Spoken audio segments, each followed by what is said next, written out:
പ്രധാന വാർത്തകൾ. അടുത്ത മുഖ്യമന്ത്രി സ്ഥാനത്തേക്ക് ആരാണെന്നുള്ള ചോദ്യത്തിന് പാർട്ടിയുടെ സ്ഥാനക്കയറ്റം വെച്ച് എല്ലാവരും തീരുമാനമെടുത്തപ്പോൾ മുഖ്യമന്ത്രി സ്ഥാനത്തേക്ക് യോഗ്യൻ സത്യമൂർത്തി തന്നെയാണെന്നാണ്. ബാക്കിയുള്ള 1 വർഷക്കാലം ഇയാൾ മുഖ്യമന്ത്രിയാകുമെന്ന അവസ്ഥയിൽ സത്യമൂർത്തിയുടെ ദുശ്ശീല സ്വഭാവങ്ങളാൽ നാട്ടിലെ ജനങ്ങളെല്ലാവരും വ്യാകുലരാണ്. പെൺവാണിഭ കേസുമായി ബന്ധമുള്ള സത്യമൂർത്തിയുടെ രീതികൾ ജനങ്ങൾക്ക് മാത്രമല്ല അദ്ദേഹത്തിന്റെ പാർട്ടിയിലുള്ളവർക്കുമെല്ലാം അരോചകമായി തീർന്നിരിക്കുന്നു. അവന്റെ അഹങ്കാരം ഇന്ന് തീർത്തേക്കാം. നല്ലവനായിട്ട് അഭിനയിച്ച് നമ്മളെ എല്ലാവരെയും പറ്റിച്ചു കളഞ്ഞില്ലേ? ഇതുകൊണ്ട് തന്നെ പറഞ്ഞത് നമ്മുടെ നല്ലവനായ നേതാവ് ഭൂപതി സാറിനെ CM ആക്കാൻ. നിങ്ങളാണല്ലോ അടുത്ത CM എന്ന് പറയുന്നത്.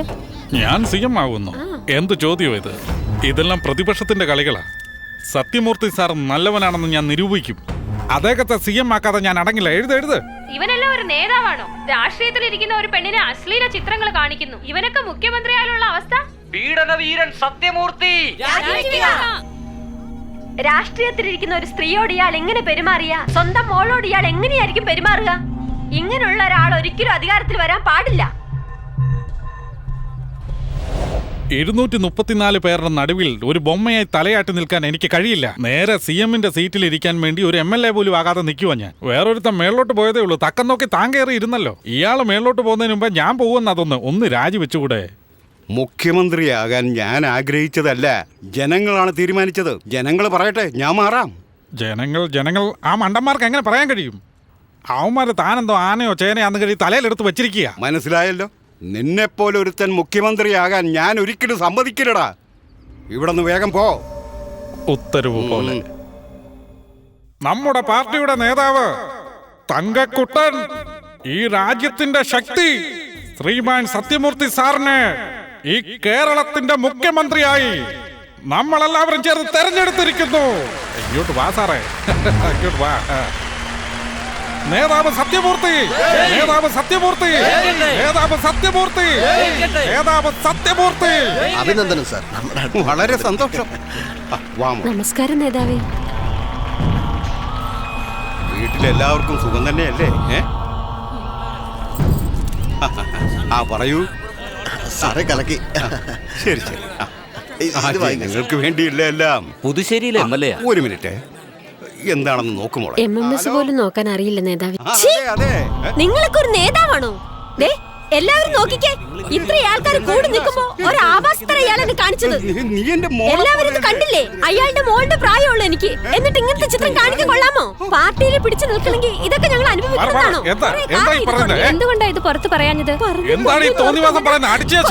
എല്ലാവരും അടിച്ചു കൊല്ല്. പക്ഷെ ചാവുന്നത് വരെ ഇയാളൊരു പെണ്ണുപിടിയാണെന്ന് ഞാൻ എല്ലാവരോടും പിടിച്ചു പറഞ്ഞുകൊണ്ടിരിക്കും. എല്ലാരും അറിയട്ടെ.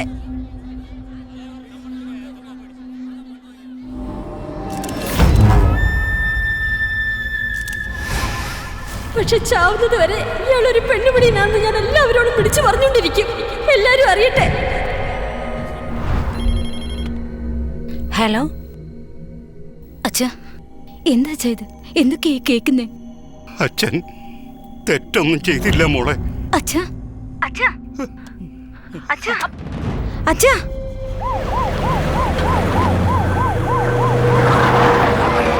വസുന്ധരയെ അശ്ലീല ചിത്രങ്ങൾ കാണിച്ചു എന്ന അപകീർത്തിയാൽ CM സത്യമൂർത്തി അപമാനം സഹിക്കവയ്യാതെ കുടുംബത്തോടെ ആത്മഹത്യ ചെയ്യുകയായിരുന്നു.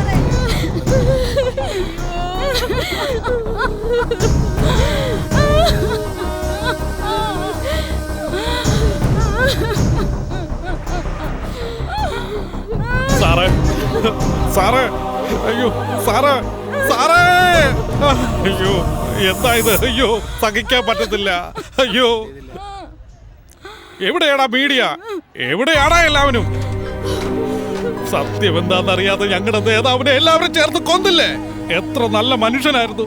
നന്ദിയില്ലേ നിങ്ങൾക്ക്? മനസാക്ഷിയില്ലേ? എങ്ങനെ ഉണ്ടാകും? ഗാന്ധിയെ കൊന്ന നാടല്ലേ ഇത്? സത്യമൂർത്തി സാർ മരിക്കാൻ കാരണം മീഡിയയാണ്. നിങ്ങൾ തന്നെയാണ്. ഈ മീഡിയയാണ്. എല്ലാം ലൈവ്, എല്ലാം ന്യൂസ്. ഒന്ന് ഇരുന്നാ ന്യൂസ്, ഒന്ന് നിന്നാ ന്യൂസ്, ഒന്ന് തുപ്പിയാ ന്യൂസ്. ഇപ്പൊ ഞങ്ങളുടെ നേതാവ് മരിച്ചത് നിങ്ങൾക്ക് ന്യൂസ് അല്ലേ? എടുക്ക് ഫോട്ടോ. ആകുന്നിടം വരെ ഇവിടെ ഇരിക്കാം. എടുക്ക് ഫോട്ടോ. എടുക്ക് ലൈവ്. മുൻ നേതാവ് പോയി, ഇനി നിങ്ങളും പോയാൽ നമ്മുടെ പാർട്ടി ആരും ഞാൻ ഒരിക്കലും ചാകില്ലടോ. ഒരു മണ്ടനല്ല ഞാൻ. ഞങ്ങളുടെ നേതാവിന്റെ മേലെ കെട്ടിവെച്ച ഈ പഴി തുടച്ചു മാറ്റാതെ ഞാൻ ചാകില്ല. നിങ്ങൾ കേട്ടോ? ജനങ്ങൾക്ക് വേണ്ടി, എന്റെ പാർട്ടിക്ക് വേണ്ടി, എന്റെ നേതാവിന് വേണ്ടി ഞാൻ CM ആകും. പാർട്ടി ഏത് രീതിയിലാണ് എന്റെ നേതാവ് മുന്നോട്ട് കൊണ്ടുപോയത് അതേ രീതി മുന്നോട്ട് കൊണ്ടുപോയി. പ്രതിപക്ഷത്തിനോട് എണ്ണി എണ്ണി പക ചോദിച്ചുകൊണ്ട് എന്റെ നേതാവിന്റെ സ്വപ്നം നിറവേറ്റി ഞാൻ CM ആകാതെ മരിക്കില്ല.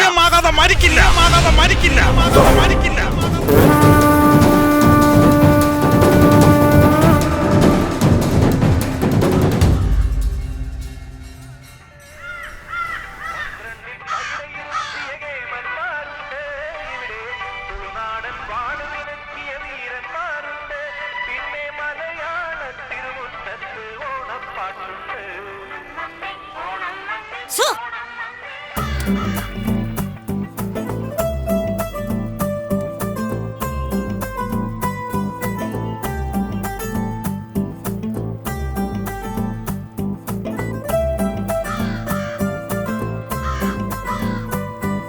കാലങ്ങളായിട്ട് ഈ വട മിസ് ചെയ്യുന്നതിന് നിന്റെ ജോലിയല്ലേ? ഇന്നാ ക്യാച്ച്.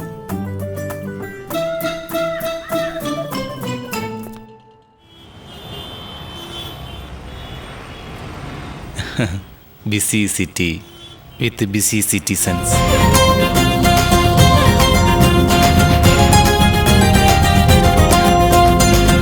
പോടാ, ആ ദൈവം എന്നോടൊപ്പമുണ്ടടാ.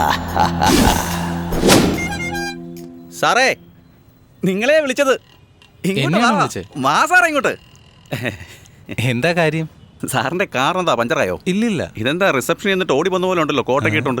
അപ്പൊ മീറ്റിങ്ങിനായിട്ട് നോർത്തിൽ നിന്ന് വന്നായിരിക്കും അല്ലേ? അയ്യോ, ഞാൻ നോർത്തിന്നല്ല. സാറിന് ഈ മീശയും കൂട്ടും കണ്ടിട്ട് അനിൽ കപൂറിനെ പോലെ ഉണ്ടല്ലോ. വന്നാട്ടെ സാറേ, നമ്മുടെ ഓട്ടോ. അയ്യോ വേണ്ട, ഞാൻ കാറിൽ തന്നെയല്ലേ സാറേ. ഒരു ദിവസം നാച്ചുറൽ കാറ്റ് കൊണ്ട് ഓട്ടോ പോവാം. വാ സാറേ, ഞാൻ അധികം കാശ് ചോദിക്കില്ല സാർ. അയ്യോ, എന്റെ ചേഞ്ച് ഇല്ല സാറേ. എന്നാ സാറേ എപ്പോഴും ചേഞ്ച് വെച്ച് നടക്കാൻ നിങ്ങൾ പെട്ടിക്കിടക്കാരനോ? നിങ്ങൾ വലിയ കോടീശ്വരനല്ലേ? ഡെബിറ്റ് കാർഡ് ഉണ്ടാവുമല്ലോ, ആവശ്യത്തിന് വരച്ചാ പോരെ. അയ്യോ, അങ്ങനെ ഞാൻ ആദ്യത്തെ കസ്റ്റമർ നിങ്ങൾ വേണ്ടെന്ന് പറയുന്നത്. കേറിയട്ടെ ഞാൻ ചേഞ്ച് ഇല്ല. അയ്യോ, അല്ല, നിങ്ങൾ എന്നെ തെറ്റിദ്ധരിച്ചിരിക്കുകയാണ്. ഞാൻ പോവാ. പിന്നെ ചുമ്മാ അങ്ങ് ഇറങ്ങി പോകാം സാറേ. അല്ല, ഞാൻ പറയുന്നൊന്ന് കേക്ക്. എന്റെ ചേഞ്ച് ഇല്ല. ചേഞ്ച് ഇല്ലാത്തതുകൊണ്ട് എന്റെ ചേഞ്ചിൽ. സാറേ ചുമ്മാ പറഞ്ഞത് തന്നെ പറഞ്ഞോണ്ടിരിക്കാതെ എവിടെ പോണോന്ന് പറ സാറേ. പറഞ്ഞാട്ടെ സാറേ, എവിടെ പോണം? ഒരുപാട് സ്ഥലത്ത് പോണം. ഒരുപാട് സ്ഥലത്തോ? ഇന്നത്തെ കോളത്ത് സാർ ആദ്യം എങ്ങോട്ടാ പോകേണ്ടത്? ആദ്യം എല്ലാ ബാറിലും പോണം. ഈ രാവിലെ തന്നെ വേണോ സാറേ? ഇന്നലത്തെ കെട്ടിന്റെ തലവേന വിട്ടില്ല സാറേ. അയ്യോ, ഞാൻ വെള്ളമടിക്കാൻ വേണ്ടി പോവല്ല. പിന്നെ പ്രാർത്ഥിക്കാനാണോ എല്ലാരും ബാറിലോട്ട് പോകുന്നത്? ചേട്ടാ, ഈ വെള്ളവടി സിഗരറ്റ് വലി സാർ ഇതൊന്നും ശീലമില്ലെന്നാ പറഞ്ഞു വന്ന ഞാൻ. ഓ സാറേ, ഇതുപോലത്തെ സ്റ്റൈലൻ പഞ്ച് ഡയലോഗൊക്കെ വേണ്ടാന്ന് വെച്ച് ഞാൻ ഓട്ടോ ഓടിച്ചോണ്ടിരിക്കുക സാറേ. ഈ പ്രായത്തിൽ ഇതൊക്കെ വേണോ സാറേ? അതൊക്കെ പോട്ടെ, ബാറിൽ ആരെ കാണാനാ സാറ് പോകുന്നേ? എനിക്ക് അറിഞ്ഞ ഒരാളുണ്ട് അവിടെ. അവൻ ഫുൾ ടൈം വെള്ളത്തില. പക്ഷേ ഏത് ബാറിലുണ്ടാവുമെന്ന് അറിയില്ല. അവനെ എങ്ങനെയെങ്കിലും കണ്ടുപിടിച്ചേ പറ്റൂ. നമുക്ക് എവിടെ ആണെങ്കിലും കണ്ടുപിടിക്കാം സാറേ. എന്താ ചേട്ടാ, രജനീകാന്തിന്റെ ഫാനാണോ? സാറേ, ഞാൻ ഫാൻ മാത്രമല്ല സാറേ. മിക്സി, ഗ്രൈൻഡർ, വാഷിംഗ് മെഷീൻ, മൊത്തം ഹോം അപ്ലയൻസസ് ഞാനാ സാറേ. ആഹാ, ചേട്ടന്റെ പേരെന്താ? എന്താ നോക്കുന്നേ? പേര് പറയാൻ വന്നതാ സാറേ. രജനി. നല്ല പേരാണല്ലോ ചേട്ടാ. അപ്പൊ ഈ എഴുതിയേക്കുന്ന പേര്? അത് കെട്ടിടപ്പണി നടത്തുന്ന മേസ്ത്രിയുടെ പേരാ. അതാരാ ചേട്ടാ? എന്റെ മുത്തച്ഛനാ സാറേ. ആ പേരെടുത്ത് മുത്തശ്ശി എന്റെ തലയിലോട്ട് വെച്ചു. അല്ല, സാറ് തന്നെ പറ, അയ്യപ്പൻ എന്നുള്ള പേരാണോ രജനി എന്നുള്ള പേരാണോ നല്ലത്? രജനി എന്നുള്ള പേരാ നല്ലത്. Thank you sir. By the by, sorry sir, എന്റെ ഹിസ്റ്ററി പറഞ്ഞ് സാറിന്റെ ജോഗ്രഫി ചോദിക്കാൻ മറന്നുപോയി. സാറിന്റെ പേരെന്താ? I am Kamal. എന്താ സാറേ, അപ്പൊ ഞാൻ സത്യൻ എന്ന് പറഞ്ഞാൽ നിങ്ങൾ പ്രേം നസീർ എന്ന് പറയൂ? വണ്ടി വരെ നിന്നുപോയി, തമാശ പറയുവാ? അയ്യോ, തമാശ പറഞ്ഞതല്ല. എന്റെ പേര് കമലഹാസൻ എന്ന്. ചുരുക്കി എല്ലാരും എന്നെ കമൽ എന്ന് വിളിക്കും. ഓ, അങ്ങനെയാണോ കമൽ? അതെ രജനി.